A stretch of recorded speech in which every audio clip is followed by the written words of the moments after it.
नमस्कार विद्यार्थी मित्रांनो, नीती अकॅडमीच्या या यूट्यूब प्लॅटफॉर्मवर तुमचं पुन्हा एकदा स्वागत आहे। जसं थंबनेलमध्ये तुम्ही बघत असाल की येणारी जी 2 फेब्रुवारीची एक्झाम आहे तुमची पूर्व परीक्षा, या दृष्टीने तुमच्यासाठी हा एक व्हिडिओ घेऊन आलोय मी, ज्यामध्ये आपण काय करूया, भारतीय राज्यव्यवस्थेमध्ये जिथे पाठांतराचे मुद्दे येतात त्या पाठांतरांच्या मुद्द्यावर आपण फोकस करणार आहे। तुम्हाला माहिती आहे 15 प्रश्न येतात राज्यव्यवस्थेवर, त्यापैकी 8 ते 9 प्रश्न हे वन लाइनर असतात आणि डायरेक्ट पाठांतराचे मुद्दे असतात। सो अशा मुद्द्यांना कसं डील करायचं, ठीक आहे, त्याच्या कोणत्या ट्रिक्स वगैरे आहेत का, या सर्व गोष्टीवर आपण काय करूया, इथं प्रकाश टाकूया। तत्पूर्वी सांगतोय, ज्यांनी चॅनल सबस्क्राईब केलं नसेल त्यांनी चॅनल सबस्क्राईब करून घ्या। सोबतच डिस्क्रिप्शन बॉक्समध्ये तुम्हाला टेलिग्राम लिंक, त्यानंतर व्हॉट्सअप चॅनल लिंक दिली आहे, ती जॉईन करू शकता, जेणेकरून तुम्हाला काय मिळतील, अपडेट मिळतील। चला या लेक्चरला सुरुवात करूया। फक्त एकच करायचं आहे, मोबाईलचे नोटिफिकेशन्स ऑफ करा, ठीक आहे, शांततेत बसा आणि ऐकून घ्या। फक्त जे मुद्दे तुम्हाला परीक्षेच्या दृष्टीने महत्त्वाचे आहेत अशाच मुद्द्यावर आपण काय करतोय, त्या ठिकाणी प्रकाश टाकतोय। क्लिअर? चलो, सर्वात पहिला येतोय घटनेची निर्मिती। असा एकही पेपर नाही की जिथे घटनेची निर्मिती या मुद्द्यावर प्रश्न बनला नाही, ठीक आहे। तर मग काय करायचं, घटनेची निर्मिती यामध्ये तुम्हाला काही मुद्द्यांवर प्रश्न येतात, म्हणजे येतातच। जसं की सर्वात पहिला प्रश्न हाच येतो की संविधान समिती जी आहे, ठीक आहे, एक ओव्हरऑल रिव्हिजन घेण्याचा माझा प्रयत्न असेल आणि तिथे ट्रिक्स तुम्हाला देणार आहे। पूर्ण तुमची टोटल रिव्हिजन होईल काही चॅप्टरची, ठीक आहे। तर घटनेच्या निर्मितीमध्ये सर्वात पहिला प्रश्न हा येतो की पहिली बैठक कधी भरली होती, तर ऑब्वियस आहे 9 डिसेंबर 1946 ला। त्यानंतर दुसरा प्रश्न हा येतो की दुसरी बैठक कधी भरली होती, 2 दिवसांनी भरली होती, 11 डिसेंबर 1946 ला। तिसरा प्रश्न येतो की 13 डिसेंबरला तिसरी बैठक भरली। आता महत्वाचा मुद्दा हा आहे की तारखा महत्वाच्या नाही। 9 डिसेंबरला सोमवार, कारण की आपली इथे सवय आहे ना, काही करायचं तर सोमवार पासून। तुम्हाला जर विचारलं जिबला चालतो का, नाही, सोमवार पासून। अभ्यास करतो का, सोमवार पासून। सो सगळं मुहूर्त जे आहे भारतात हे फार पूर्वीपासून सोमवार, म्हणून लक्षात ठेवायचं, पहिली बैठक जी झाली ती सोमवारी झाली होती, ठीक आहे। ऑब्वियस बुधवार असेल ते दुसऱ्या तिसऱ्या बैठकीचं विचारलं जाणार नाही। आणि कुठे झाली होती, तर ती झाली होती सेंट्रल हॉलला। कुठे? सेंट्रल हॉल, संविधान समितीची पहिली बैठक। आणि किती वाजता, तुम्हाला माहिती आहे 11 वाजता हा आपला एक टाइम असतो। सो 11 वाजता ही बैठक झाली होती। तुम्हाला माहिती आहे पहिल्या बैठकीला कोणीही अध्यक्ष नसतो, कारण की जेव्हा नवीन निवडणुका होतात तेव्हा पहिल्या बैठकीला आपल्याला एक अध्यक्ष निवडावा लागतो, हंगामी। म्हणून पहिल्या बैठकीला तुम्हाला हंगामी अध्यक्ष जे दिसतात, ठीक आहे। आता काय असतं माहिती आहे का, जो सर्वात ज्येष्ठ असतो, म्हणजे सर्वात ज्येष्ठ म्हणजे काय असतो, वयाने आणि सोबतच वयाच्या पेक्षा क्रायटेरिया काय लावतोय आपण, जो पदावधीने त्यांना पद धारण केल्याप्रमाणे म्हणतात। फॉर एक्झाम्पल तुम्हाला सांगतोय, प्रोटेम स्पीकर कोण निवडला तो माहितीये का, ज्याच्या लोकसभेत खूप साऱ्या टर्म झाल्या असतील त्या, ओके। सो असं हंगामी जे होते त्यांचं नाव होतं सच्चिदानंद सिन्हा, ठीक आहे। सर्वात पहिला प्रश्न हा येतात, हंगामी अध्यक्ष कोण, तर सच्चिदानंद सिन्हा। आणि एक लक्षात ठेवायचं, हे सच्चिदानंद सिन्हा इतके ज्येष्ठ होते की त्यांना बॅकअप म्हणून आपण उपाध्यक्ष सुद्धा निवडले, आणि उपाध्यक्ष कोण होते, तर फ्रँक अँथनी होते। लक्षात, फ्रँक अँथनी, तर यांना आपण उपाध्यक्ष निवडलंय, आणि हे हंगामी अध्यक्ष आणि उपाध्यक्ष होते। आणि ही पद्धत कुठली आहे बाळांनो, ही पद्धत आहे फ्रेंचची पद्धत। मग विचारतात कोणत्या पद्धतीवरून, फ्रान्सच्या पद्धतीवर। क्लिअर? हा मुद्दा। दुसरा महत्वाचा मुद्दा, आता पहिल्या बैठकीत जर समजा आपण हे केलं असेल आणि इथं काय केलंय आपण, बसतेच की आपल्याला कोणीतरी कॉंग्रॅच्युलेशन पाठवतो, ऑब्वियस आहे ना, भारताची घटना निर्मिती होते म्हणजे संविधान, भारताला स्वातंत्र्य सुद्धा मिळणार आहे। तर आपल्याला 3 देशांनी काय केलं होतं, ठीक आहे, AAC, या 3 देशांनी आपल्याला शुभेच्छा पाठवल्या होत्या। तर त्यामध्ये एक होता ऑस्ट्रेलिया, त्यानंतर दुसरा होता अमेरिका, आणि तिसरा देश होता तो होता चायना। सो या 3 देशांनी, AAC, या 3 देशांनी काय केलं होतं, त्या ठिकाणी आपल्याला शुभेच्छांचे संदेश दिले होते। क्लिअर? 11 डिसेंबर काय प्रश्न येतो की इथे अध्यक्ष म्हणून कोणाची निवड झाली, तर लक्षात घ्यायचं, परमनंट म्हणजे कायमस्वरूपी अध्यक्ष, आणि कायमस्वरूपी अध्यक्ष कोण होते, राजेंद्र प्रसाद होते। क्लिअर? आणि एक सर्वात महत्वाचा मुद्दा, उपाध्यक्ष इथे निवडले नव्हते, उपाध्यक्ष नंतर निवडले जानेवारी महिन्यात, ठीक आहे। आणि घटनेचे घटनात्मक सल्लागार, ठीक आहे, सो आपण काय म्हणतोय, घटनात्मक सल्लागार, यांची नियुक्ती केली होती BN राऊ। आणि एक लक्षात ठेवायचं, BN राऊ हे संविधान सभेचे सदस्य नव्हते, ठीक आहे। सो घटनात्मक सल्लागार जर विचारलाय तर काय सांगायचं, घटनात्मक सल्लागार होते BN राऊ, ठीक आहे। दुसरा हा प्रश्न येईल। तिसरा प्रश्न येईल 13 तारखेवर, की 13 तारखेला काय झालं, तर बघा 13 तारखेला काय झालं होतं, जे जवाहरलाल मोतीलाल नेहरू होते, या जवाहरलाल मोतीलाल नेहरूंनी काय केलं होतं, उद्दिष्टांचा ठराव मांडला होता. ओके, हा प्रश्न नेहमी विचारला जातोय की उद्दिष्टांचा ठराव कोण मांडला, तर जवाहरलाल नेहरू. उद्दिष्ट म्हणजे काय असते, आपल्याला घटनेत काय करायचं आहे, घटना कशी लिहायची, हा. आणि एक लक्षात ठेवायचं, हा उद्दिष्टांचा ठराव हा संमत कधी झाला या गोष्टीवर प्रश्न येतात. तर हा संमत होतोय 22 जानेवारीला. आता ऑब्विस आहे 22 जानेवारी, तर वर्ष कोणतं असेल, 1947 वर्ष आहे. याला संमत झाला आणि याच आज तुम्हाला रिफ्लेक्शन दिसतंय, ते म्हणजे सरनाम्यामध्ये. क्लिअर झालं. या 3 गोष्टीवर तुम्हाला प्रश्न विचारता. आणखी एक महत्वाचा आहे, तो म्हणजे तारखांवर प्रश्न येतात 22 जुलैवर. आणि तुम्हाला माहिती आहे 22 जुलैला काय झाला होता, भारतीय ध्वज संमत झाला होता.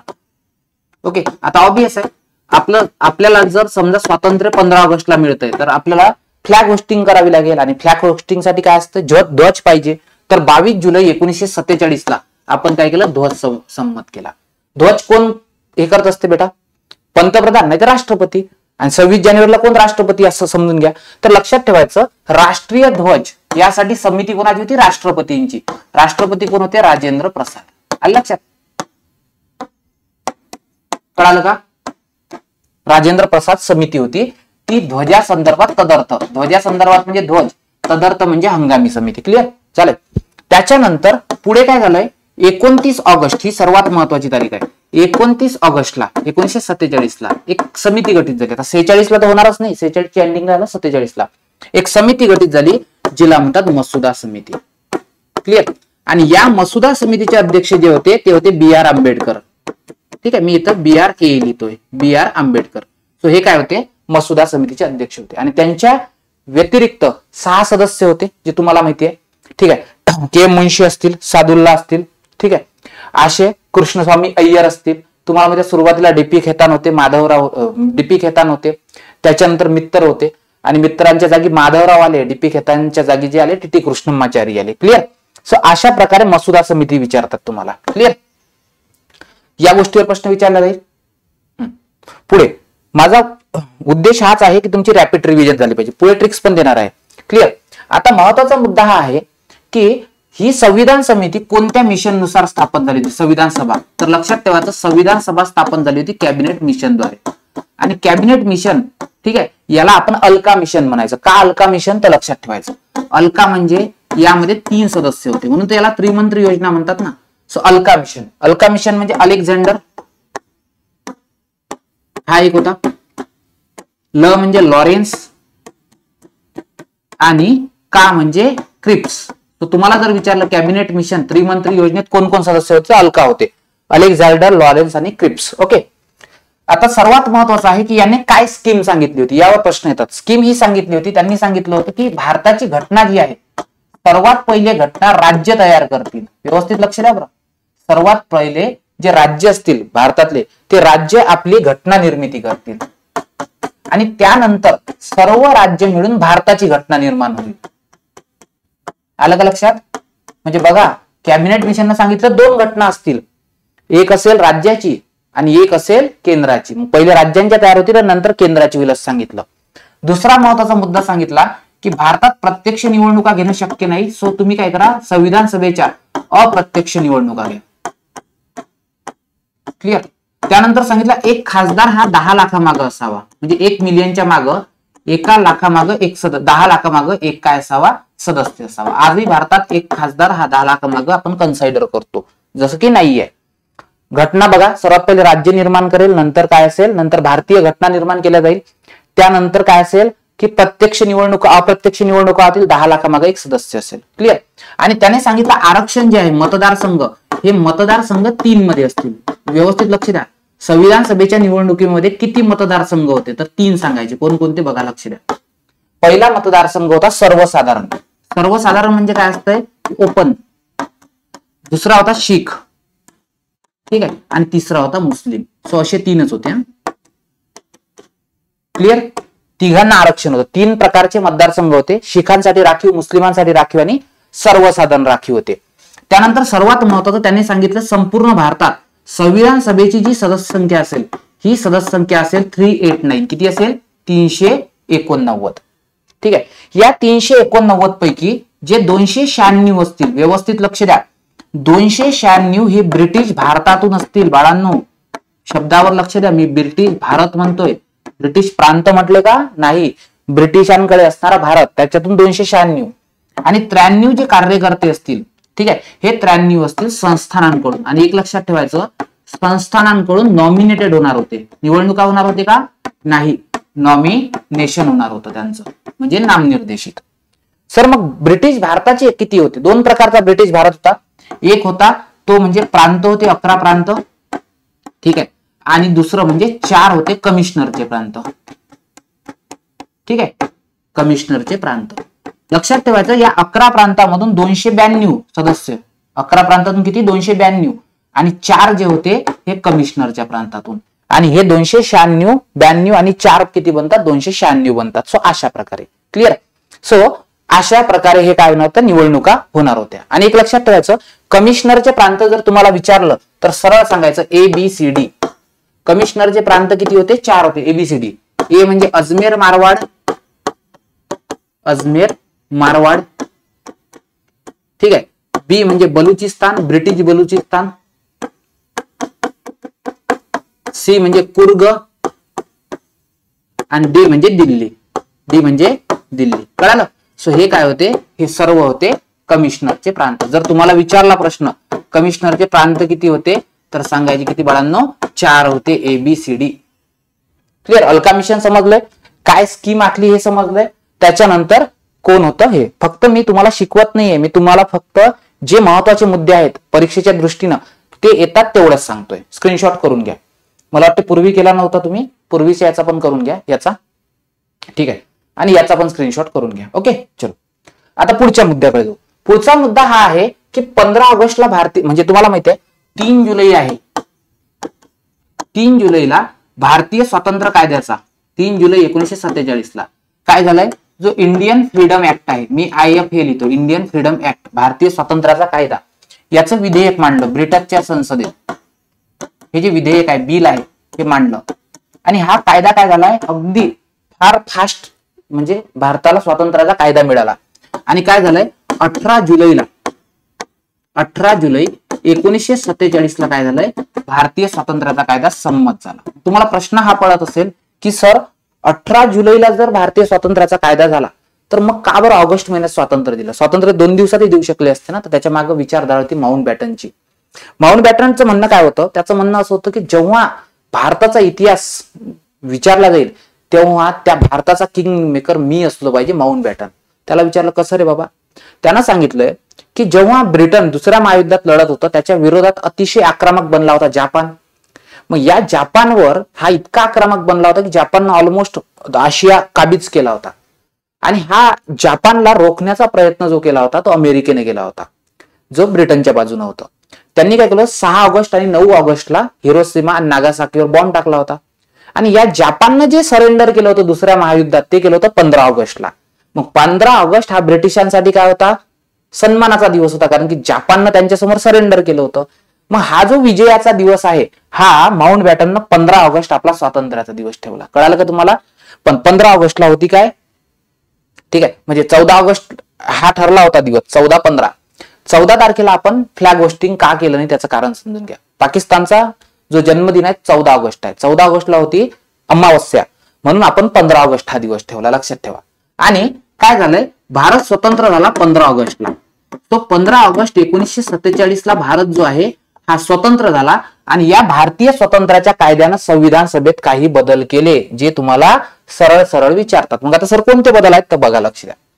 सर्वात पहिला बदल हा केला की भारतासाठी कायदे करत होतं ब्रिटनची संसद. आता भारत स्वातंत्र्य झाला म्हणजे आपली संविधान सभा जी आहे ही संविधान सभा काय झाली, सार्वभौम झाली. याचा अर्थ काय होतं, सार्वभौम म्हणजे संविधान सभा आता स्वतः कायदे करू शकत होतं किंवा इंग्रजांनी केलेले कायदे रद्द करू शकत होतं, स्वतःची नीती स्वतः आखू शकत होतं. दुसरा महत्वाचा मुद्दा, आपल्या संविधान सभेला दुहेरी भूमिका दिली. कोणती दुहेरी भूमिका तर लक्षात घ्यायचं, 2 कामं करायची आपली संविधान सभा. नंबर 1, देशासाठी घटना निर्मिती करायची, ठीक आहे, आणि दुसरं, जेव्हा घटना निर्माण करत नसेल तेव्हा देशासाठी कायदे निर्मिती करायचं. कारण की आता तुम्ही बघा ना, ब्रिटिशांनी भारतासाठी कायदे करणं बंद केलं, म्हणजे भारतात कोणाला तरी कायदे मंडळाचं काम करावं लागेल. म्हणून घटना निर्मितीचं जे काम आहे हे करत असताना, ते काही घटना निर्मितीचं काम करताना तिला संविधान सभा म्हणायचं. खासदार तेच राहतील, फक्त जेव्हा घटना निर्माण करतील तेव्हा तिला संविधान सभा म्हणायचं, आणि जेव्हा कायदे निर्माण करेल तेव्हा त्याला काय म्हणायचं, कायदे मंडळ असं म्हणायचं. संविधान सभाचं काम करत असताना खुर्चीवर बसायचे राजेंद्र प्रसाद. म्हणून लक्षात ठेवायचं, जेव्हा संविधान सभा संविधान निर्मिती करत असे तेव्हा राजेंद्र प्रसाद अध्यक्ष राहायचे, आणि जेव्हा कायदे मंडळ कायदे निर्मितीचं काम करायचं तेव्हा गवा मावळणकर काम करायचे. कोण? गवा मावळणकर. लक्षात. ठीक आहे. बघा, संविधान सभा 15 भारतीय स्वातंत्र्याच्या कायद्याने काय झाली, इंडिपेंडन्स ऍक्टने, फ्रीडम म्हटल्याशी इंडिपेंडन्स ऍक्टने सार्वभौम झाली, दुहेरी भूमिका येऊन पडली. आणि तिसरा महत्वाचा मुद्दा म्हणजे भारताचे 2 तुकडे झाले, भारत आणि पाकिस्तान. सो सदस्य संख्या कमी होईल. आणि जी सदस्य संख्या आहे, ही सदस्य संख्या किती झाली माहितीये का? ही सदस्य संख्या 389 वरून, ठीक आहे, त्या ठिकाणी 299 झाली. किती? 299 इतकी झाली. म्हणून तुम्हाला जर विचारलं मग सर बाकी सदस्यांचं काय झालं, तर बाकी सदस्य पाकिस्तानमध्ये गेले. या गोष्टीवर प्रश्न येतात. क्लिअर झालंय? ठीक आहे. आता काही समित्या आहेत, त्या समित्यांवर मोस्टली प्रश्न विचारतात. हे लिहून घ्या. ठीक आहे. चलो, आता काही महत्वाच्या समित्या आहेत, महत्वपूर्ण समित्या, आणि त्या समित्यांवर काय होतात, त्या ठिकाणी प्रश्न विचारले जातात. आता कोणत्या समित्या आहेत ते एकदा मी तुम्हाला सांगतोय. ठीक आहे. ज्याच्यावर नेहमी प्रश्न येतात. तर बघा, लक्ष द्या. सर्वात पहिली समिती आहे स्टिअरिंग समिती. तिला सुकाणू समिती म्हणतात. सुकाणू म्हणजे स्टिअरिंग, जहाजाचं स्टिअरिंग असतं ना. बघा, सुकाणू समिती असो, राष्ट्राचा ध्वज समिती असो, त्याच्यानंतर वित्त व स्टाफ असो, ठीक आहे, किंवा ज्याला आपण काय म्हणतोय, वित्त व स्टाफ आहे, राष्ट्रध्वज आहे, सुकाणू समिती आहे, आणि संविधान सभा आहे. संविधान सभा. क्लिअर. आणि कामकाजाचे नियम आणि कामकाज नियम. मला एक सांगा, समजा तुम्ही लोकसभेचे अध्यक्ष आहात, तर लोकसभेच्या सर्व स्टाफवर नियंत्रण तुमचं असेल. तुम्ही जर देशाचे अध्यक्ष बनणार असाल, राष्ट्रपती बनणार आहे, ठीक आहे, तर राष्ट्रध्वज समिती तुमच्याच अध्यक्षाखाली असेल. जो अध्यक्ष असतो तो गाडी चालवत असतो, तो स्टिअरिंगचा अध्यक्ष असतो. त्याच्यानंतर संविधान सभेचा अध्यक्ष आणि कामकाज. तर ऑब्वियस आहे, मी अध्यक्ष आहे तर कामकाज मीच ठरवेल ना कसं करायचं. तर पण लक्षात ठेवायचं, कामकाज हे अध्यक्ष ठरवत असतात. वित्त आणि स्टाफ, पैसा आणि स्टाफ याच्यावर अध्यक्षाचा हे असतो, काय म्हणतो आपण त्याला, वॉच असतो. संविधान सभेचे अध्यक्ष तर तुम्हाला माहिती आहे कोण होते. आणि राष्ट्रध्वज राष्ट्रपती ठरवत असतात आणि त्यांच्याच हातात स्टिअरिंग असतात. म्हणून या सर्व समित्यांचे अध्यक्ष कोण होते? राजेंद्र प्रसाद. काही पुस्तकामध्ये स्टिअरिंग समितीचे अध्यक्ष के.एम. मुन्शी दिलंय, ते उत्तर चुकीचं आहे. तर काय माहितीये का, स्टिअरिंग समितीचे अध्यक्ष हे कोण होते? त्या ठिकाणी राजेंद्र प्रसाद. ठीक आहे. आता एक लक्षात ठेवायचं, समजून घ्या. एक मिनिट बघतो.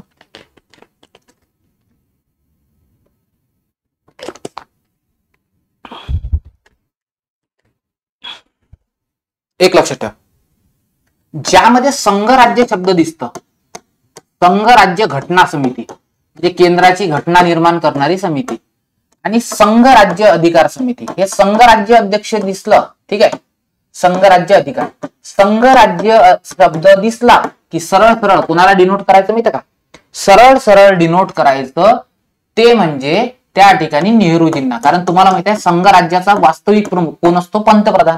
आणि पंतप्रधान कोण होते? नेहरूजी. क्लिअर होतंय का? त्याच्यानंतर सीता घर चालवते म्हणून गृह समिती.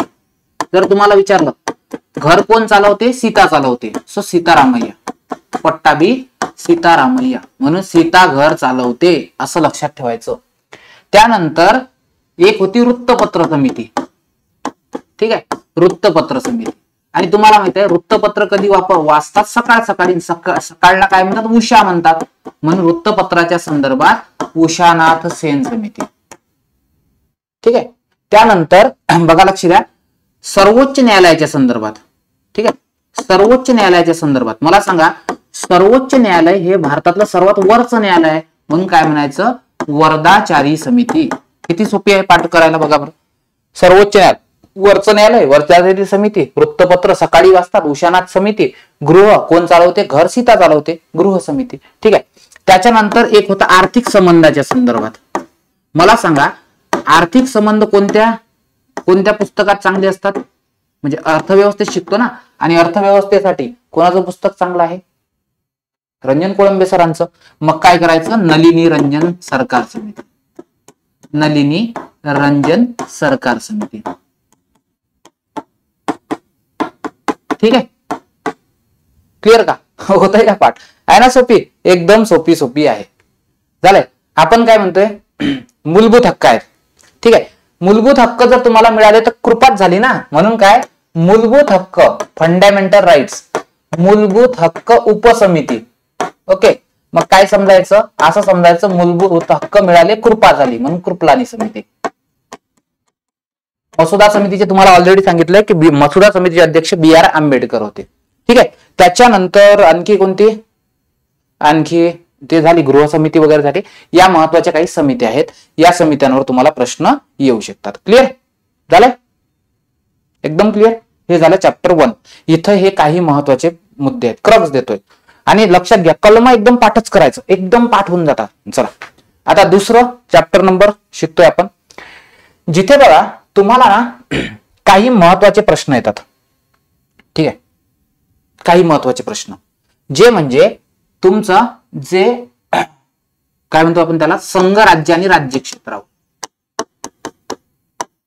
संघ राज्य आणि राज्य क्षेत्र. आता पूर्ण पॉलिटी एका लेक्चर मध्ये घेणं शक्य नाही, तरी मोस्टली जो पोर्शन तुम्हाला देता येईल, जितकं देता येईल तितकं मी देतो.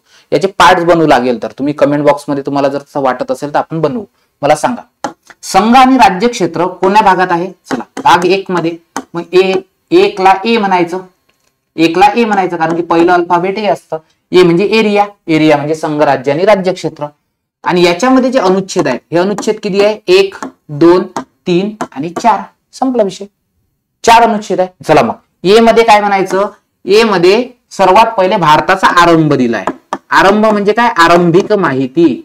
India that is Bharat shall be union of state. आणि भारताच्या संघ राज्यात कोणत्या केंद्रशासित प्रदेशांचा, कोणत्या राज्यांचा समावेश होईल याच्यासाठी पहिली अनुसूची वाचा. म्हणून सर्वात पहिलं आर्टिकल 1.1 आहे. 1.1 काय म्हणतंय? India that is Bharat. समजलं? म्हणजे भारताचं नाव सांगितलंय. काय हे? इंडिया पण आहे आणि त्याचं नाव भारत पण आहे, म्हणून हे इंडिया दॅट इज भारत 1.1 मध्ये आहे. त्याच्यानंतर 1.2 मध्ये सांगितलंय भारतामध्ये कोणते राज्य आहेत आणि कोणते केंद्रशासित प्रदेश आहे. असं जर तुम्हाला प्रश्न पडला असेल तर त्यासाठी पहिली अनुसूची अभ्यासा. म्हणून सांगितलंय राज्यांची आणि केंद्रशासित प्रदेशाची यादी हे कुठं आहे? पहिल्या अनुसूचीत दिली आहे. आणि 1.3 काय म्हणतंय? 1.3 म्हणतंय की बाबा भारताच्या राज्य क्षेत्रात कोणाचा समावेश होईल. तर तुम्हाला माहित आहे राज्य क्षेत्रामध्ये कोणाला समावेश होत असतो? नंबर 1 राज्य क्षेत्र म्हणजे घटक राज्य. राज्य क्षेत्रामध्ये समावेश होतो युनियन टेरिटोरीज, आणि राज्य क्षेत्रामध्ये समावेश होतो तो म्हणजे वेळोवेळी संपादित प्रदेश. म्हणून आयोग तुम्हाला प्रश्न विचारतोय की राज्य क्षेत्र म्हणजे काय? राज्य क्षेत्र हे कलम 1.3 मध्ये सांगितलं आहे. ठीक आहे, काय सांगितलंय? राज्य क्षेत्र म्हणजे भारतात असणारी घटक राज्य, भारतात असणारे युनियन टेरिटोरीज, आणि सर्वात महत्वाचं म्हणजे वेळोवेळी संपादित केले जातील हे प्रदेश. कळालं? संपला विषय. चल, 1चा आरंभिक, एचा कोड काय केला आपण? आरंभिक. कुठे गेला? यस. लेक्चर कसं वाटतं हे जरूर कळवा कमेंट बॉक्स मध्ये. 2. आता 2चा कोड बी करायचा. बी म्हणजे बाहेरील. बी म्हणजे बाहेरील. बाहेरील म्हणजे काय? असे प्रदेश. बघा लक्ष द्या, कसे प्रदेश? असे प्रदेश जे कधीही काय नव्हते? जे कधीही भारताचा भाग नव्हते. म्हणजे त्याला आपण काय म्हटलं? ठीक आहे, म्हणून त्याला काय म्हटलं? बाहेरील प्रदेश आहे ना. दुसरं अक्षर बी आहे ना.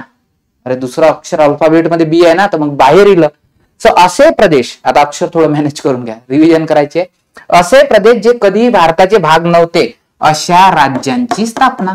म्हणजे फॉर एक्झाम्पल जर आपण एखादा प्रदेश जिंकून घेतला जो कधीच भारताचा भाग नव्हता, त्यांना भारतात जर समाविष्ट करायचं असेल तर कलम 2 नुसार करतात. For example Pondicherry. पॉंडिचेरी हा फ्रेंचांचा प्रदेश होता, आपण जिंकून घेतला, कलम 2 नुसार समाविष्ट करावं लागेल. गोवा, दमन दीव हा पोर्तुगीजांचा प्रदेश होता, आपण जिंकून घेतला, 2 नुसार समाविष्ट करावा लागेल. त्यानंतर 3 म्हणजे करंट. 3चा कोड काय करायचं? Current states. करंट स्टेट्स म्हणजे सध्याचे प्रदेश. मग ह्याचं काय होईल बघा, लक्ष द्या. 3 चा कोड होतो करंट. करंट म्हणजे सध्याचे प्रदेश, म्हणजे असे प्रदेश जे कोणाचे भाग आहे, जे सध्या भारताचे भाग आहेत. कळालं? मग त्यांच्या संदर्भात काय करायचं, म्हणजे सध्याचे भारतात 28 राज्य आहेत आणि 8 केंद्रशासित प्रदेश आहे. त्याच्यामध्ये काहीही करायचं असेल तर कलम 3 नुसार करतात. मग करंट, मग यानुसार काय करू शकतो. नंबर 1, सर्वात पहिले कोणत्याही राज्याचं नाव बदलणे. दुसरं, कोणत्याही राज्याची सीमा वाढविणे. त्यानंतर तिसरं, सीमा घटवणे. असतं ना, एखाद्या राज्याची सीमा वाढवल्या जाते, एखाद्याची घटवल्या जाते, एखाद्याचं नाव बदललं जाते. जसं आता संयुक्त प्रांताचं युपी केलं, मध्य प्रांताचं काय म्हणतो आपण त्याला, मध्य प्रदेश केलंय. असं म्हणून नाव बदलणे, सीमा वाढवणे, सीमा घटवणे किंवा सीमेत बदल करणे. सीमेमध्ये बदल ऑब्वियस आहे. सीमेमध्ये बदल केला जात असेल तर एकाचं वाढवत असेल, एकाचं कमी होत असेल. आणि सर्वात महत्वाचा मुद्दा म्हणजे की 2, 1 किंवा अधिक राज्य किंवा 1 किंवा अधिक घटक राज्य म्हणजे युनियन टेरिटोरी यांच्यापासून एक राज्य निर्माण करणे किंवा एखाद्या राज्याचे 2 राज्य निर्माण करणे. फॉर एक्झाम्पल सांगतोय, दमन दीव दादरा नगर हवेली एकत्र केलं. दमन दीव वेगळं होतं, दादरा नगर हवेली वेगळं होतं, ते एकत्र केलं, दमन दीव दादरा नगर हवेली केलं. जम्मू काश्मीरचे 2 भाग केले. म्हणून 1 किंवा अधिक राज्यांचे तुकडे करणे किंवा 1 किंवा अधिक राज्यांचा एक प्रदेश बनवणे, हे सगळं 3 नुसार. म्हणून लक्षात ठेवायचं, जे ऑलरेडी भारताचे भाग आहेत त्याला 3 नुसार बदलत असतात आणि जे भारताचा भाग नव्हते ते 2 नुसार बदलत असतात. फक्त एकच सांगितलंय याच्याबद्दल, हे विधेयक राष्ट्रपतीच्या पूर्व परवानगीने, बघा मी लिहत नाही, मी बोलून सांगतोय, फक्त लक्ष द्या. हे विधेयक राष्ट्रपतीच्या पूर्व परवानगीने मांडलं पाहिजे. दुसरं, राष्ट्रपतीने पूर्व परवानगी देण्यापूर्वी राज्यांच्या परमिशनसाठी पाठवलं पाहिजे, राज्यांच्या शिफारसीसाठी. मी सरळ सांगतोय, जर कोणत्याही राज्याचं नाव बदलायचं असेल, सीमा वाढवायची असेल, सीमा घटवायची असेल, सीमेत बदल करायचा असेल किंवा एका राज्याचे 2 तुकडे 2 राज्याचं एक बनवायचं असेल, जसं महाराष्ट्रातून विदर्भ वेगळा करायचा असं समजा, तर ह्या सर्वासाठी कोणतंही विधेयक मांडायचं असेल तर त्याला राष्ट्रपतीची पूर्व परवानगी पाहिजे. नंबर 1. नंबर 2, राष्ट्रपतींनी पूर्व परवानगी देण्यापूर्वी राज्याच्या शिफारसीकडे पाठवलं पाहिजे की देख भाई, महाराष्ट्राचे आम्ही 2 तुकडे करतोय, असं मोदी सरकारनं प्रस्ताव मांडलाय, महाराष्ट्रापासून विदर्भ वेगळा करतोय, याच्यावर तुमचं म्हणणं काय आहे. आता महाराष्ट्रानं हो म्हटलं का नाही म्हटलं का काही मॅटर करत नाही, कारण की राज्याचं शिफारस असते, मत असतं का नाही, राज्याचं मत बंधनकारक नाही. आणि त्याच्यानंतर राष्ट्रपतीने पूर्व परवानगी दिली की संसद साध्या विधेयकानं कायदा करते, घटना दुरुस्ती नसतं करत, राज्य निर्मितीसाठी साध्या विधेयकानं करतंय, हे लक्षात ठेवायचं. म्हणून कलम 4 काय म्हणतंय माहिती का, कलम 4 म्हणतंय जर 2 नुसार तुम्ही काही प्रदेश भारतात समाविष्ट केले असेल किंवा 3 नुसार जर तुम्ही नाव बदललं, सीमा बदलल्या, सीमा घटवल्या, सीमा चेंज केल्या किंवा जर राज्याची निर्मिती केली असेल तर त्याला काय म्हणू नका, ती घटना दुरुस्ती कॉन्स्टिट्यूशनल अमेंडमेंट ऍक्ट नसेल तर तो काय असेल, तो साधा बदल असेल. म्हणून असं म्हणतात की राज्याच्या निर्मितीसाठी घटना दुरुस्ती करण्याची गरज नसते. समजलं का? कलम 1, 2, 3, 4 याच्यावर प्रश्न फिक्स आहे. क्लिअर? लिहून घ्या. चला पुढे जाऊया. पुढे सोडायचं नाही बेटा, कोणत्याही काय करायचं माहितीये का, कोणत्याही गोष्टीचा, ठीक आहे, कधीही काय करायचं नाही, सोडायचं नाही, नातखुळा करायचं. आता बघा, भारताच्या संदर्भात काही विधान येतात, हे विधाने फार आहे. म्हणजे भारत संघ राज्य आहे, अर्ध संघ राज्य आहे, म्हणजे भारताची जी संघ राज्य व्यवस्था आहे या संघ राज्य व्यवस्थेच्या संदर्भात विधाने येतात. चला आता हे विधाने तुम्हाला नेहमी जोड्या जोडवायला येतात, एकदम पाठ करून घेऊ आपण. ठीक आहे, कोणी काय म्हणतंय, भारतातलं जे संघ राज्य आहे तुम्हाला माहिती आहे ना, भारत हा संघ राज्य नसून राज्यांचा संघ आहे. का बरं? कारण की भारतातली राज्य ही काय केली नाही, कराराद्वारे एकत्र आले नाही, भारतातील कोणत्याही राज्याला फुटून निघण्याचा अधिकार नाही. सो त्यामुळे मग भारत संघ राज्य व्यवस्था आहे. या संदर्भात कोण काय म्हटलंय तर बघा, सर्वात पहिला कार्यकर्ता आहे ज्याचं नाव आहे केसी व्हेअर. काय नाव आहे? केसी व्हेअर. त्यानंतर आहे पॉल ऍपलबॉय. पॉल ऍपलबॉय. त्यानंतर आहे के संतानम. त्यानंतर आहे आयव्हर जेनिंग्स. आयव्हर जेनिंग्स. आपला ऍप डाउनलोड करा. काही ट्रिकचे व्हिडिओ मी तुमच्यासोबत ऍपमध्ये अपलोड केले आहेत. ठीक आहे. आणि ती बॅच नसेल ते फ्री आहेत सर्वांसाठी. सो ऍप डाउनलोड करून घ्या.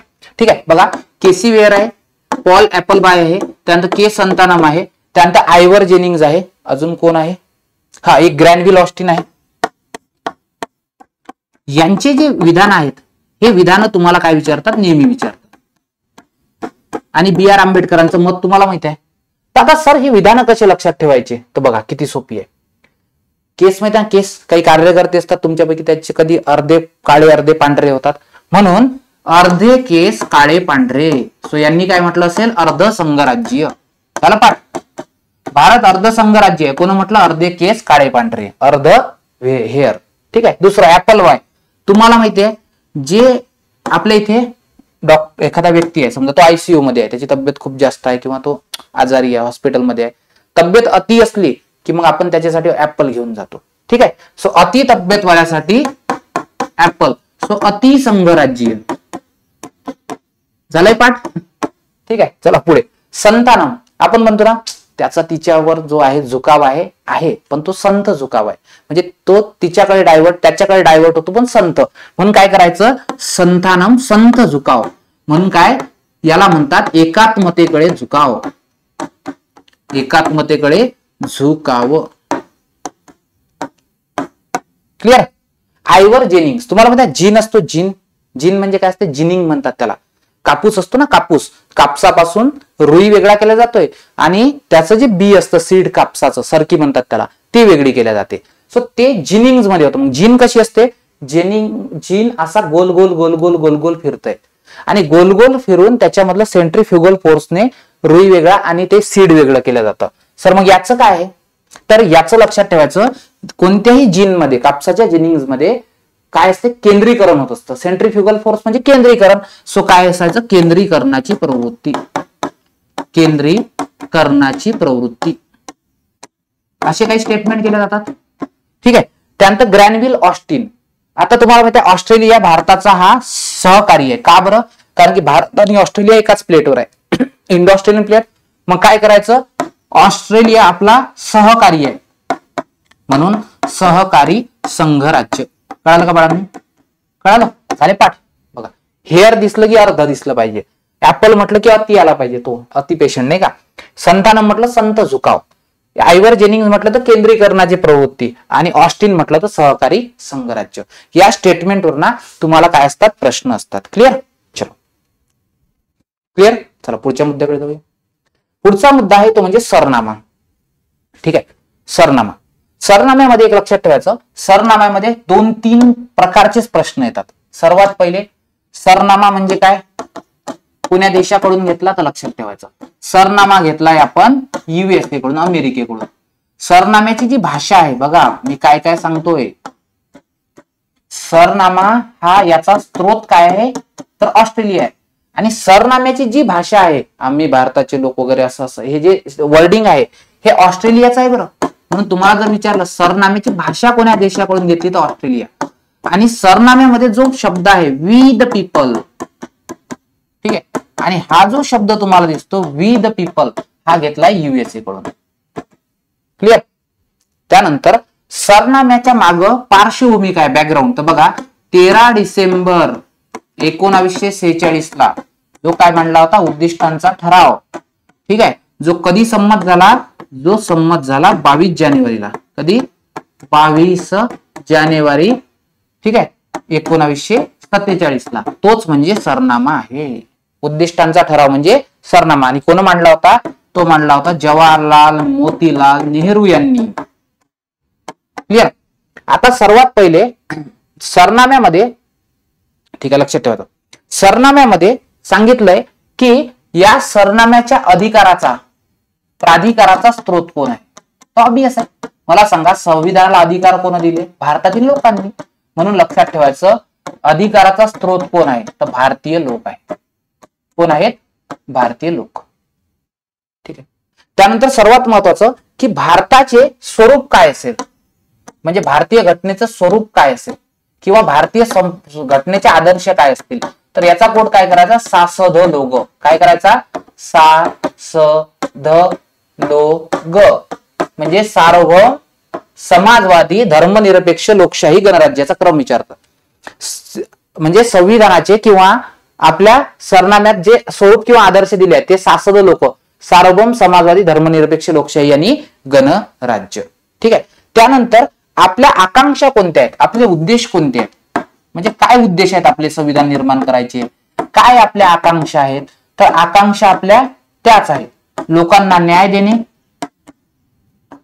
ठीक आहे, लोकांना स्वातंत्र्य देणे, लोकांना समता देणे, समानता देणे, ठीक आहे, समानता, आणि लोकांमध्ये बंधुता आणि लोकांमध्ये एकता अखंडता निर्माण करणे. ठीक आहे, एकता आहे आणि अखंडता आहे. न्याय, स्वातंत्र्य, समता, बंधुता, एकता आणि एकात्मता किंवा बंधुता. आता न्याय कोणता आहे, चला बोला, मला सांगा भारतीय घटनेत कोणत्या प्रकारचा न्याय आहे असं जर तुम्हाला विचारलं तर काय सांगायचं, भारतीय घटनेमध्ये आहे. ठीक आहे, एक मिनिट फक्त.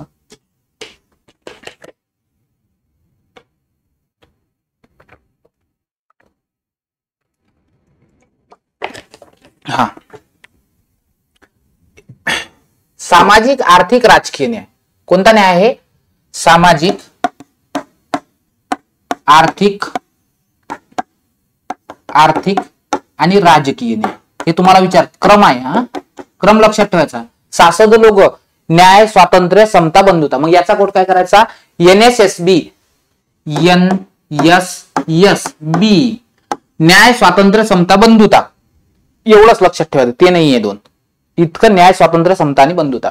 मग सर स्वातंत्र्य कोणतं आहे, तर बघा सर्वात पहिले माणूस काय करतो स्वातंत्र्यामध्ये, जर तुम्ही बघितलंय तर तुम्हाला असं दिसेल की एखादा व्यक्ती सर्वात पहिले विचार करतो, विचार केल्यानंतर त्याला व्यक्त करतो. ठीक आहे, म्हणजे अभिव्यक्ती करतो. कळालं का, बघा सर्वात पहिले विचार करतो, अभिव्यक्त करतो. त्याच्यानंतर तो काय करतोय, तो त्या गोष्टीच्या संदर्भात श्रद्धा दाखवतोय, त्यानंतर उपासना करतोय. ठीक आहे, म्हणून तुम्हाला काय विचारतात की याचा क्रम विचारतात. ओके, सो आपण काय करायचं, सर्वात पहिले विचार, नंतर अभिव्यक्ती. बघा सर्वात पहिले तुम्ही काय केलं, विचार केला एखाद्या गोष्टीबद्दल, मग अभिव्यक्ती केली. ठीक आहे, अभिव्यक्ती केल्यानंतर तुम्हाला काय दिसेल, त्या ठिकाणी मग तुमचा त्या गोष्टीवर विश्वास होईल, विश्वास नंतर मग तुम्हाला त्या गोष्टीवर श्रद्धा बसेल, आणि श्रद्धेनंतर तुम्ही त्याचे भक्त व्हाल, उपासना. म्हणून याचा क्रम विचार, कोणकोणते स्वातंत्र्य आहेत याचा क्रम, विचार, अभिव्यक्ती, विश्वास, श्रद्धा आणि उपासना. ठीक आहे, लोकांना समानता कोणती द्यायची आहे, लोकांना दर्जा व संधीची समानता द्यायची आहे, आणि लोकांमध्ये बंधुता एकत्र करायची आहे. ओके, कळालं. आता सर्वात महत्वाचा मुद्दा हा आहे की सर मग या ठिकाणी, ओके आता मुद्द्याकडे येऊ, या ठिकाणी या सरनाम्यात घटना दुरुस्ती किती वेळा झाली, तर लक्षात ठेवायचं सरनाम्यात केवळ एक वेळा घटना दुरुस्ती झाली, कॉन्स्टिट्युशनल अमेंडमेंट ऍक्ट, आणि ती कोणती आहे, 42वी घटना दुरुस्ती. कधी आहे, 1976 ची. आणि याने काय केलंय, घटना दुरुस्तीमध्ये 3 शब्द टाकले, त्याचा कोड करायचा सॅड. सॅड, सॅड म्हणजे काय, सर्वात पहिला टाकलाय समाजवादी, त्यानंतर अखंडता, हा क्रमांक नाही बरं, हे लक्षात ठेवण्यासाठी सांगतोय, आणि नंतर धर्मनिरपेक्षता. म्हणून असं विचारतात मूळ सरनाम्यामध्ये कोणते शब्द नव्हते, तर तुम्ही काय सांगायचं, सॅड नव्हते. कोणते, समाजवादी, अखंडता आणि धर्मनिरपेक्षता हे शब्द नव्हते. त्यानंतर 3 महत्वाचे खटले आहेत. ठीक आहे, जे तुम्हाला विचारल्या जातात. ते 3 महत्वाचे खटले कोणते आहे, सर्वात पहिला खटला आहे केशवानंद भारती खटला, सॉरी एक आहे बेरुबारी युनियन, बेरुबारी. त्यानंतर आहे केशवानंद भारती, बेरुबारी कधीचा, 1960 चा. क्लिअर. त्यानंतर आहे केशवानंद भारती खटला 1973 चा, आणि त्यानंतर आहे LIC खटला 1995 चा. हे वर्ष पण लक्षात ठेवायचे. 3 गोष्टी काय काय, बेरुबारी, त्यानंतर केशवानंद भारती, ठीक आहे, आणि त्यानंतर LIC खटला. आता एक सर्वात महत्वाचे मुद्दे तुम्हाला समजून सांगतोय. बघा पहिला मुद्दा, मुद्दा काय होता, यामध्ये प्रश्न हा विचारला होता की सरनामा हा घटनेचा भाग आहे की नाही. सरनामा घटनेचा भाग आहे की नाही, क्लिअर, असा मुद्दा होता. ऑब्वियस आहे, सर्वात पहिले जर हो म्हटलं असतं तर मग इतर खटले उद्भवले असते का? नाही. म्हणून काय म्हणतंय, गेरुवारी युनियन मध्ये सांगितलं की सरनामा हा घटनेचा भाग नाही. ठीक आहे. त्यानंतर नाही म्हणून याला आव्हान दिलं आणि केशवानंद भारती मध्ये सांगितलं की यस, घटनेचा भाग आहे, सरनामा हा घटनेचा भाग आहे.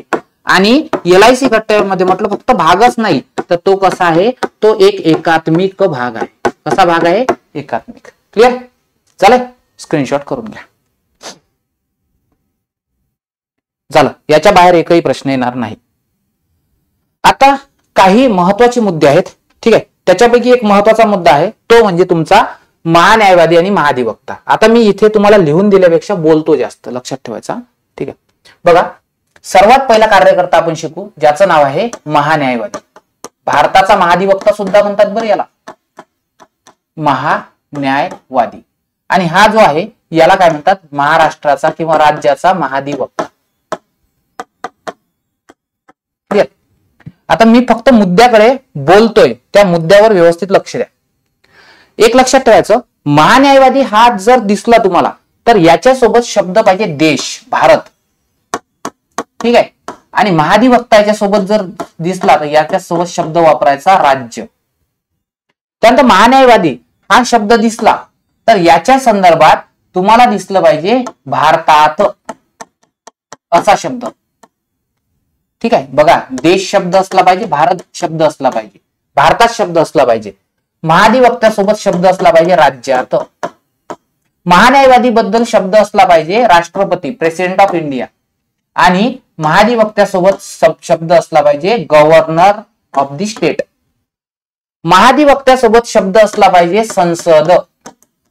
ठीक आहे. आणि महान्यायवाद्याबद्दल महान्यायवाद्या संदर्भात संसद आणि इथं पाहिजे विधिमंडळ. तर हे काय सांगताय तुम्ही, आम्हाला काही कळत नाहीये. आता बघा, आता कळेल. चला मला सांगा, महान्यायवादी हा देशाचा सर्वोच्च कायदा अधिकारी असतो तर महाधिवक्ता हा राज्याचा सर्वोच्च कायदा अधिकारी असतो. महान्यायवादी हा केंद्राचा वकील असतो तर महाधिवक्ता हा राज्याचा वकील असतो. महान्यायवादी भारतातील कोणत्याही न्यायालयात उपस्थित राहू शकतो, सुनावणीचा अधिकार आहे, ऐकून घेण्याचा अधिकार आहे. महाधिवक्त्याला राज्यात कोणत्याही न्यायालयात उपस्थित राहणे, सुनावणी ऐकून घेण्याचा अधिकार आहे. ठीक आहे. आता महत्वाचा मुद्दा हा आहे की सर यांची नियुक्ती कोण करते? ठीक आहे, नियुक्ती. त्याच्यानंतर यांचा जे आहे, ठीक आहे, नियुक्ती आहे, यांचा राजीनामा कोण स्वीकारते? त्यानंतर यांना पदावून काढायचं असेल तर यांचा पदमुक्ती. यांचा कालावधी काय आहे? त्यानंतर यांचा शपथ काय आहे?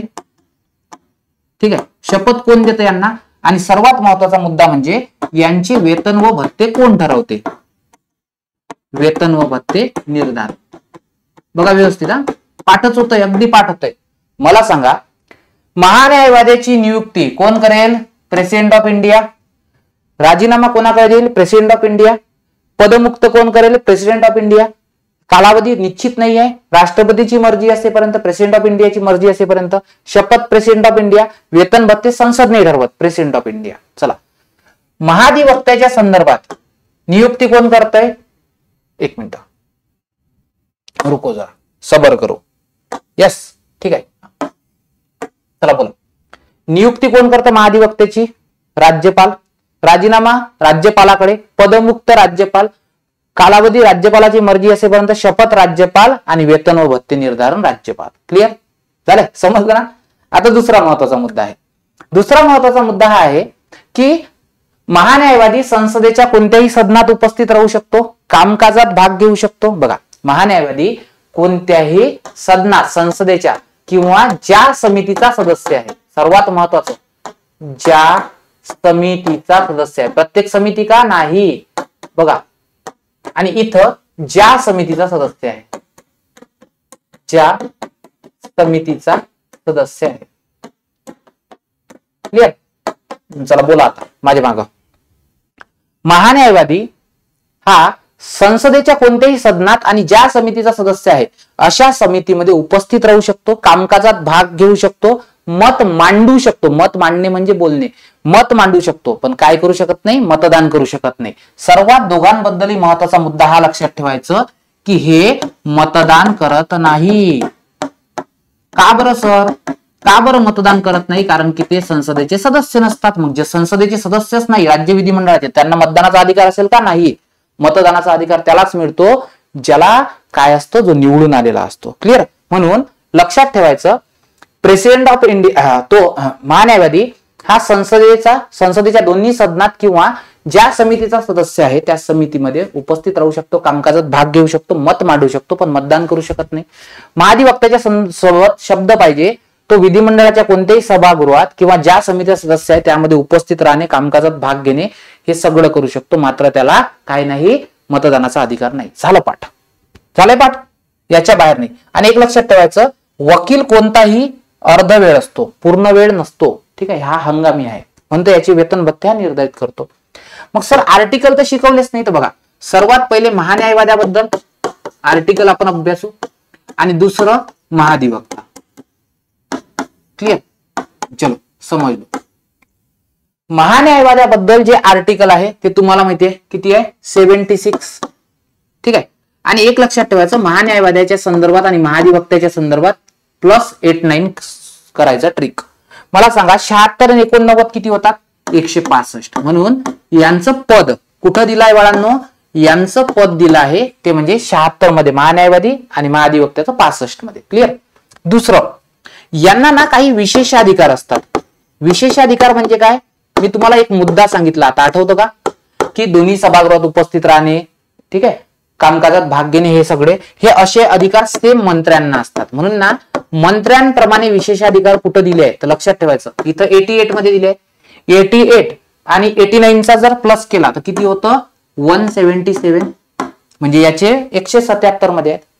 त्यानंतर तुम्हाला माहिती आहे काही विशेषाधिकार असतात यांना, जे महान्यायवादी महाधिवक्ता आहेत ना यांना विशेषाधिकार असतात. ते म्हणजे संसद सदस्यांप्रमाणे. तुम्हाला माहिती आहे संसदेच्या सदस्यांना काही अधिकार असतात की त्यांना अटक करता येत नाही वगैरे असं. सो असं हे जे अधिकार आहेत हे इथं दिले आहे 105 मध्ये. मला सांगा 105 आणि 89 किती होतात? 194. झाला पाठ? झालं ना पाठ? क्लिअर? चला, आय होप या सेशनचा तुम्हाला नक्कीच फायदा होईल. क्लिअर? चला पुढे जाऊया. त्यानंतर बाळांनो हे झालंय.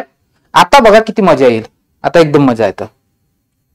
लक्ष द्या, तुम्हाला ना मी PM CM बघा इथं लिहा PM आणि केंद्रीय मंत्रिमंडळ आणि इथं करा CM आणि राज्याचं मंत्रिमंडळ. क्लिअर? चलो सर्वात पहिले आपण, तुम्हाला माहितीये PM CM च्या संदर्भात 3च कलम आहेत, 3च आर्टिकल आहेत. एक आहे, एक मिनिट, एक आहे 74, ठीक आहे, एक आहे 75 आणि एक आहे 78, 78. ठीक आहे. आणि यांच्या संदर्भात तुम्हाला दिसेल 163, 164 आणि त्यानंतर तुम्हाला दिसेल 167. सर कुछ तो झोल है. इथे पण ट्रिक लागते. कोणती माहितीये का? +89 ची. म्हणजे याचा अर्थ काय होतोय? जे 74 मध्ये आहे ते 163 मध्ये आहे, जे 75 मध्ये आहे ते 164 मध्ये आहे, जे 78 मध्ये आहे ते 167 मध्ये आहे. आता हे डिटेल मध्ये शिकायचं आहे, सर्वात इम्पॉर्टंट. ठीक आहे.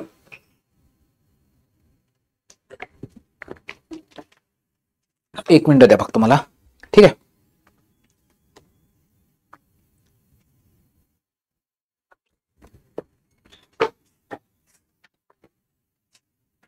आता महत्वाचे मुद्दे आहेत, महत्वाचे मुद्दे व्यवस्थित समजून घ्या. ठीक आहे.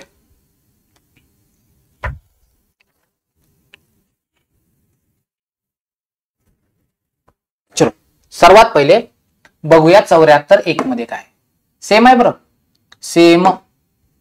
बघा 74(1) मध्ये सांगितलं आहे की प्रेसिडेंट ऑफ इंडियाला सहाय्य व सल्ला देण्यासाठी काय असेल? एक मंत्रिमंडळ असेल. समजलं? प्रेसिडेंट ऑफ इंडियाला सल्ला व सहाय्य देण्यासाठी याच्या कोणाच्या नेतृत्वाखाली? पीएमच्या नेतृत्वाखाली एक मंत्रिमंडळ असेल. पूर्ण बोलत नाही, पूर्ण लिहत नाही, रिव्हिजन आहे. इथं असेल 163(1) मध्ये काय असेल? राज्यपालाचे, गव्हर्नरचे, आणि इथे जास्त शब्द आहे तो म्हणजे स्वेच्छाधीन अधिकार वगळता, कारण की त्याला स्वेच्छाधीन अधिकार असतात. गव्हर्नरचे स्वेच्छाधीन अधिकार वगळता त्याला सहाय्य व सल्ला देण्यासाठी एक काय असेल, एक मंत्रिमंडळ असेल. क्लिअर, समजलं का? बघा 74(1) मध्ये प्लस 89 लावायचं. 74(1) मध्ये काय सांगितलं, प्रेसिडेंट ऑफ इंडियाला सहाय्य व सल्ला देण्यासाठी पीएमच्या नेतृत्वाखाली एक मंत्रिमंडळ असेल. 163(1) मध्ये सांगितलं गव्हर्नरचे स्वेच्छाधीन अधिकार वगळता सहाय्य व सल्ला देण्यासाठी एक काय असेल, मंत्रिमंडळ असेल. दुसरा महत्वाचा मुद्दा 74(2) मध्ये सांगितलं आहे की प्रेसिडेंट ऑफ इंडियाला मंत्रिमंडळाने काय सल्ला दिला होता. प्रेसिडेंट ऑफ इंडियाला मंत्रिमंडळाने काय सल्ला दिला होता हा कोणत्याही न्यायालयात काय नसेल, प्रश्नास्पद करता येत नाही. म्हणजे पीएम न जो सल्ला दिला असतो हा गोपनीय असतो, तो न्यायालयात जाऊन विचारता येत नाही. पण इथं ना एक लक्षात ठेवायचं, इथं 63(2) मध्ये एक जास्तीचा आर्टिकल आलाय की राज्यपालाचे स्वच्छाधीन अधिकार आहे की नाही. बघा लक्ष द्या, एखादा अधिकार हा राज्यपालाचा स्वेच्छाधीन अधिकार आहे की नाही हे ठरवण्याचा अधिकार स्वतः कोणाला आहे, गव्हर्नरला आहे. एक जास्तीचं दिलंय. बाकी जे तुम्हाला 2 मध्ये दिसतंय तेच 3 मध्ये आहे. मग काय की गव्हर्नरला मंत्रिमंडळाने कोणता सल्ला दिला होता हा कोणत्याही न्यायालयात प्रश्नास्पद करता येत नाही. आहे ना क्लिअर? इथं फक्त एक एक्स्ट्राच आहे. झालं 74 आणि 163 सोबत. आता दुसरा मुद्दा, दुसऱ्या मुद्द्याकडे येऊ. ठीक आहे, दुसरा मुद्दा बघा काय म्हणतोय. आता येऊ आपण 75 कडे. बघा 75(1) काय म्हणतोय, सर्वात पहिले पीएम ची नियुक्ती कोण करतील, राष्ट्रपती करतील. कोण करतील, राष्ट्रपती करतील. आणि पीएमच्या शिफारसीने काय होईल, इतर मंत्र्यांची नियुक्ती करतील. म्हणजे याचा अर्थ असा होतो तोच व्यक्ती मंत्री होऊ शकतो ज्याची शिफारस पीएम न केली आहे. सेम बाळांनो कुठं असेल, सेम आहे 164(1) मध्ये. काय, सर्वात पहिले सीएम ची नियुक्ती कोण करेल, सीएम ची नियुक्ती करतील राज्यपाल. ठीक आहे, गव्हर्नर. आणि राज्यपालाच्या शिफारसीने ठीक आहे कोणाची नियुक्ती होईल, इतर मंत्री. झालाय पाठ? काही कठीण आहे का सांगा बरं मला, आहे का? नाही. आणि एक फक्त एक्स्ट्रा इथं काय दिलं आहे, इथं सांगितलं आहे काही जे राज्य आहे जसं एमपी आहे, त्यानंतर छत्तीसगड आहे, त्यानंतर इथं काय आहे, आणखी एक राज्य आहे झारखंड आहे आणि ओडिशा आहे. या ठिकाणी एक मंत्री कंपल्सरी आहे ज्याचं नाव आहे आदिवासी कल्याण मंत्री. म्हणून एक प्रश्न विचारतात तुम्हाला, आदिवासी कल्याण मंत्री कोणत्या कलमानुसार आहे, 164(1). एमपी, छत्तीसगड, झारखंड आणि ओडिशासाठी एकाच लाईन मध्ये असणार राज्य आहे. आणखी एक इथं एक्स्ट्रा दिलाय ते म्हणजे काय की कोणताही मंत्री हा राज्यपालाची मर्जी असेपर्यंत, म्हणजे समजलं का, कोणत्याही मंत्र्याला कालावधीचा बंधन नाही. कोणताही मंत्री राज्यपालाची मर्जी असेपर्यंत पदावर राहू शकतो. म्हणजे पीएम मध्ये फक्त एवढं दिलंय, इथं एक जास्तीचे 2 मुद्दे दिले. हॅशटॅग म्हणजे जास्तीचे मुद्दे आहेत, लक्षात ठेवायचं. चालेल, आता येऊ आपण 75(2) कडे. नाही, 75(1) आहे. 75(1) मध्ये काय सांगितलंय, मंत्रिमंडळाचा आकार. तुम्हाला माहित आहे मंत्रिमंडळाचा जो आकार आहे हा आकार किती असतोय, 91व्या घटनादुरुस्तीनं, 91वी घटनादुरुस्ती जी आहे या घटनादुरुस्तीने सांगितलंय की लोकसभेची जी सदस्य संख्या आहे टोटल याच्या मॅक्झिमम किती असावा, 15% असावा. ठीक आहे. आणखी एक टाकलंय यामध्ये एबी काय म्हणतोय या ठिकाणी की हा जो मंत्रिमंडळ आहे, एखादा मंत्री जर याच्यावर पक्षांतर बंदी कायद्यानुसार कारवाई झाली असेल तर लक्षात ठेवायचं त्याचं मंत्रीपद जाते. म्हणजे फॉर एक्झाम्पल मी मंत्री आहे, मला जर पक्षांतर बंदी कायद्यानुसार माझी खासदारकी गेली तर ऑब्वियस आहे माझं मंत्रीपद पण काय होईल ते जातंय. सेम कुठे आहे बाळांनो, सेम इथं दिलाय 164(1) मध्ये काय दिलं असेल की मंत्रिमंडळाचा आकार राज्यामध्ये मिनिमम 12 म्हणजे काय, एक सीएम आणि हे बघा इथं मॅक्झिमम दिलाय. फक्त मॅक्झिमम काय सांगितलंय, मंत्रिमंडळाचा आकार हा लोकसभेच्या सदस्य संख्येच्या मॅक्झिमम 15% असेल. पण इथं काय सांगितलंय 164(1) मध्ये मिनिमम आकार 12 असेल, एक पीएम आणि 11 मंत्री. आणि मॅक्झिमम जो आहे हा विधानसभेच्या सदस्य संख्येच्या 15% असेल. क्लिअर झालंय. आणि सेम जे 174 AB मध्ये आहे तेच इथं AB मध्ये आहे. Clear, as it is. झालाय मुद्दा. चल आता येऊ आपण 75-2. 75 मध्ये काय सांगितलंय, मंत्री जो आहे हा वैयक्तिकरित्या, लक्षात ठेवा, मंत्री हा वैयक्तिकरित्या कोणाला जबाबदार आहे, म्हणजे मंत्र्याला जर एकट्याला पदावून काढायचं असेल तर कोण काढतंय, प्रेसिडेंट ऑफ इंडिया. आणि ऑब्वियस आहे बाळांनो, इथं ऑलरेडी हे वापरलंय हे वाक्य, मंत्री हा गव्हर्नरची मर्जी असेपर्यंत, म्हणजे मंत्री वैयक्तिकरित्या राज्यातला गव्हर्नरची मर्जी असेपर्यंत, म्हणजे इथं जे 2 मध्ये आहे हे 2 मध्ये इथं नाही. तिसरा मुद्दा आहे की संपूर्ण मंत्रिमंडळ हे सामुदायिकरित्या काय, सामूहिकरित्या कोणाला जबाबदार आहे, तर ऑब्वियस कोणाला असतं, लोकसभेला. बघा, संसदेला नाही, लोकसभेला. आणि हे जे वाक्य आहे मंत्रिमंडळ सामूहिकरित्या, हे 164च्या 2 मध्ये आहे. का 2 मध्ये आहे माहिती का, कारण की हे 2 वालं इथं 1 मध्येच आहे, म्हणून मंत्रिमंडळ सामुदायिकरित्या कोणाला जबाबदार असेल, विधानसभेला जबाबदार असेल. क्लिअर, स्क्रीनशॉट करून घ्या. सगळं डिटेल मध्ये पाठ होतं, काही टेन्शन नका घेऊ. ठीक आहे, केला स्क्रीनशॉट. आता पुढचा मुद्दा मग आहे 75चं 3. इथे काय बघितलं आपण, 75-3 बघितलं ना. आता बघू 75-4. 75-4 जे आहे इथं आहे शपथ. मंत्र्यांना शपथ जे आहे, कोण देतं मंत्र्यांना शपथ, मंत्र्यांना शपथ देतात प्रेसिडेंट ऑफ इंडिया. आणि हे सेम कुठं आहे, हे आहे 164च्या 3 मध्ये. ऑब्वियस एक एक कलम मायनस होतो ना इथं. सो हे काय आहे, मंत्र्यांना शपथ कोण देतात, गव्हर्नर देतात. त्यानंतर आहे 75-5 मध्ये. 75-5 मध्ये काय सांगितलंय, एखादा व्यक्ती कोणत्याही सभागृहात सदस्य नसताना 6 महिन्यापर्यंत राहू शकतो. ठीक आहे, सो कोणताही व्यक्ती मंत्री होऊ शकतो. कधी किती महिन्यापर्यंत, 6 महिन्यापर्यंत. 6 महिन्याच्या आत त्याला निवडून यावं लागतं. सो सेम जे आहे 164-4 मध्ये दिलाय काय, की तो 6 महिन्यापर्यंत एका सभागृहात निवडून यावं लागतं. आणि जे 75-6 मध्ये आहे, ते 75-6 मध्ये काय सांगितलं आहे, ते म्हणजे या ठिकाणी मंत्र्यांचे वेतन व भत्ते हे कोण ठरवते, संसद ठरवते, संसदीय कायदा. ऑब्वियस आहे, इथं काय असेल, इथं असेल 164. ठीक आहे, 164-5 मध्ये. आणि काय असेल, कोण ठरवेल, वेतन व भत्ते हे ठरवतं राज्य विधिमंडळ. कोण, राज्य विधिमंडळ. झालं, समजलं सर. आता हे किती डोकेदुखीचं काम आहे, कसं लक्षात ठेवायचं. 75. ठीक आहे, बघा 75-1 आहे. 1 ला म्हणा 1 ए, पहिलं अक्षर ए असतं ना, ए म्हणजे अपॉइंटमेंट, म्हणून 75-1 मध्ये तुम्हाला काय दिसतंय, अपॉइंटमेंटचं कलम दिसतंय. त्यानंतर 75-2 आहे. 2 ला बी म्हणा. ठीक आहे, बी म्हणजे काय असते, बी म्हणजे बॉयकॉट करणे. बॉयकॉट म्हणजे एखादा मंत्र्याला पंतप्रधान पदावून काढू शकतो, म्हणजे राष्ट्रपतीला सांगून पदावून काढू शकतो, एकट्याला बॉयकॉट करणे. 75-3 मध्ये काय आहे, सी. सी म्हणजे कंबाईन. कंबाईन म्हणजे काय, सामुदायिकरित्या जबाबदार असणे. त्यानंतर 75-4 ला म्हणायचं डी. डी म्हणजे देवाची शपथ. देवाची शपथ म्हणजे काय आहे, या ठिकाणी शपथ दिल्या जाते 75-4 नुसार. 75-5 आहे ई. ई म्हणजे एक्झिट. एक्झिट म्हणजे काय असतंय, की जर 6 महिन्यात निवडून नाही आला तर त्याचं मंत्रीपद निघून जातंय. ठीक आहे, आणि 6वं जे आहे 75-6 याचं करायचं एफ. एफ म्हणजे फंड. फंड म्हणजे काय, की त्यांचे वेतन व भत्ते. झालंय ना, क्लिअर. आता पुढचा मुद्दा. ठीक आहे, क्लिअर होतोय ना पाठ, काहीच नसतं बाळांनो, सोपी विषय हा. हे फक्त असं रिकॉल करावं लागतं.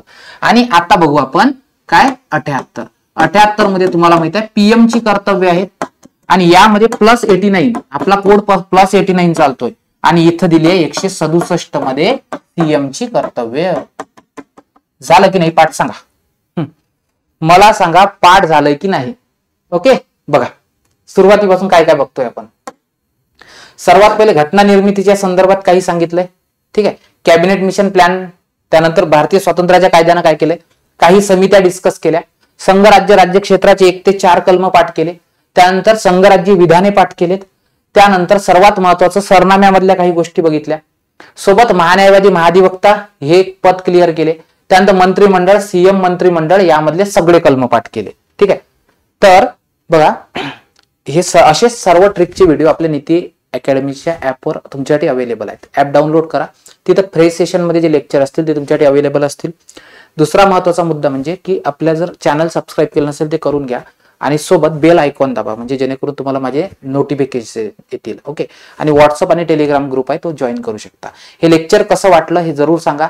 आणि पुढचे टॉपिक कोणते डिस्कस करायचे कमेंट बॉक्समध्ये तुम्ही मला सांगू शकता. Thank you so much. Keep studying. जय हिंद.